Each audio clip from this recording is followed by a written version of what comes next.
You ready? I am. Oh, okay. Hi, my name is Abigail COF.MPG, and the topic I'll be addressing tonight is genetically modified or transgenic organisms.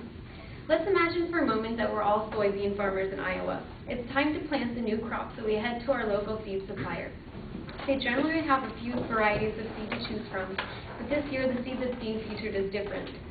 The salesman boasts that the seed is revolutionary. It's impervious to herbicides and resists pests. You simply plant it and you can apply Roundup herbicide anytime, and you don't have to till any more weeds. The seeds cost more, approximately $75 per acre versus the $30 to $45 per acre you pay with traditional seeds. But the amount of time and fuel saved sounds ideal, right? Wrong. Tonight I'll be explaining that genetically modified seeds have a negative effect on farmers. The main points I'll be addressing are: first, genetically modified seeds are protected under patent and intellectual rights laws. Second, genetically modified crops cross-pollinate with neighboring farms. And third, genetically modified seeds decrease the biodiversity of our staple crops. Proposition 1. Genetically modified seeds are protected by patent and intellectual rights laws. The Center for Food Safety published a study showing that the damaging effects of genetically modified seeds on farmers. They mentioned that as a result of the Supreme Court and U.S. Patent and Trademark Office rulings on patents on life, transgenic seed companies were able to seek patents on all new genetic engineering techniques and genetically engineered seed varieties.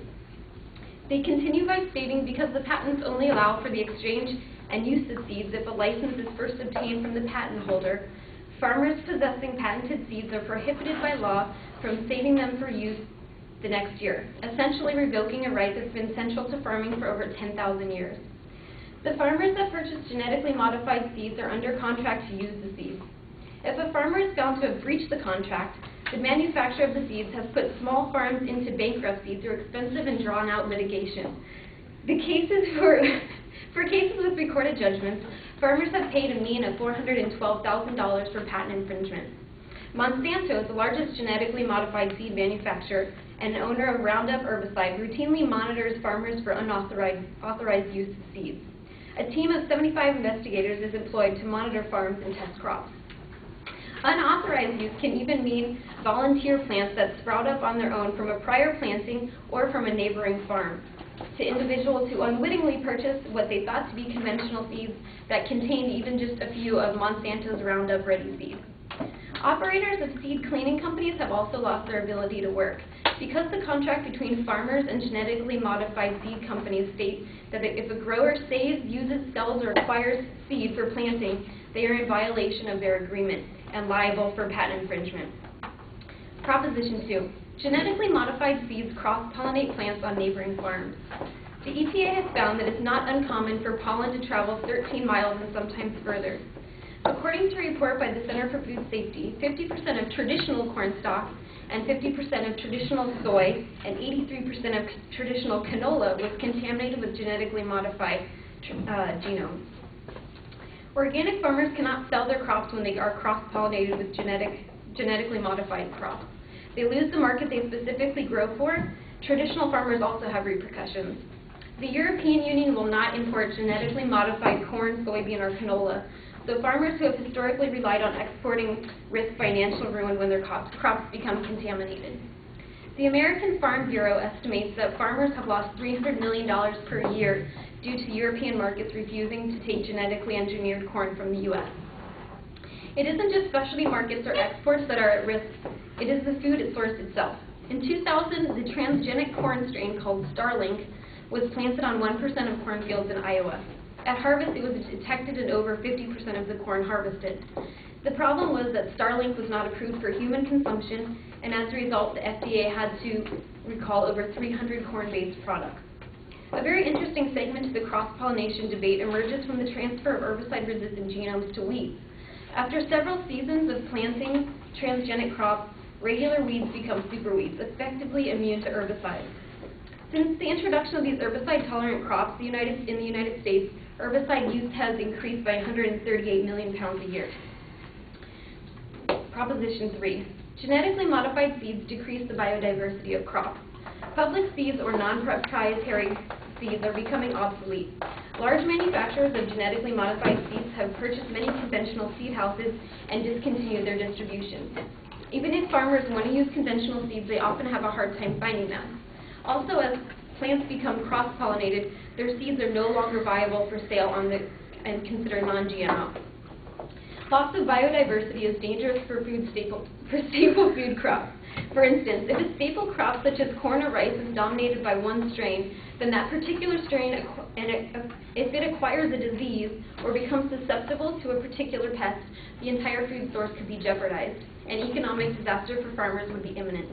In countries such as China and India, where most of their food is dependent on one crop, diversity is imperative. Ancient strains of rice and other crops are at risk. Introducing genetically modified seeds into a community will quickly begin to decrease the biodiversity because of cross-pollination. According to Dr. Prabha Mahala, India has approximately 200,000 different types of rice. These diverse breeds are a source of pride and sole income for many farmers. The introduction of genetically modified seeds into that community would be ruinous. Once the diversity of a crop is depleted, a monopoly over the remaining strain emerges. A monopoly over seeds not only violates antitrust laws, but also allows manufacturers to dictate pricing arbitrarily. Linda Waddington of the Iowa Independent reported in December 2009 that 10 companies account for roughly 65% of the world's proprietary seed for major crops. Waddington continues by saying genetically engineered traits have spurred a rapid increase in seed prices, largely because firms have implemented a novel pricing structure. Farmers pay for seed. The fees that farmers pay for seed has increased 146% since 1999, and 64% of that increase occurred in the last 3 years. Clearly, genetically modified seeds have had and will continue to have a negative impact on farmers domestically and worldwide. Patent laws, cross-pollination, loss of biodiversity demonstrate an illustration, a portion of the controversial and difficult circumstances associated with the use of genetically modified seeds.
All right, the identification of the topic is fine. Your proposition is clearly stated. The secondary issues are adequately labeled, although the first point is really not an inference, it's a descriptive piece of information. The inference is that because of the patenting that some problem is occurring, and I think you need a clear statement of that.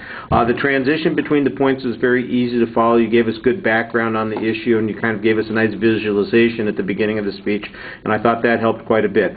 Your statistics tend to run together a little bit, especially on some of the cost issues that you have, and issues about cross-pollination and liability issues need to be clarified. It sounds like there are certainly some legal issues that are faced by farmers who have crops that fit into those categories, but whether or not they are substantial, I think, is a little bit iffy. You had one estimate about the median price of a lawsuit settlement or a judgment imposed, but I don't know how many judgments there were, how frequently they occur. The notion that there are 75 people out there running around testing people's corn seed or their wheat seeds or that sort of thing, based on the total number of farmers or farms, I'm not sure how significant that is, and there's a risk. I can see that there's a risk there, and there's a potential problem. I thought you had some good statistics on that point. The third point was very speculative. There's a hypothetical that's going on here. We don't have any examples of those kinds of problems that you're talking about when we don't have enough diversity in the seeds. You did a good job citing your evidence pretty consistently and explaining the complexity of the subject. Thank you.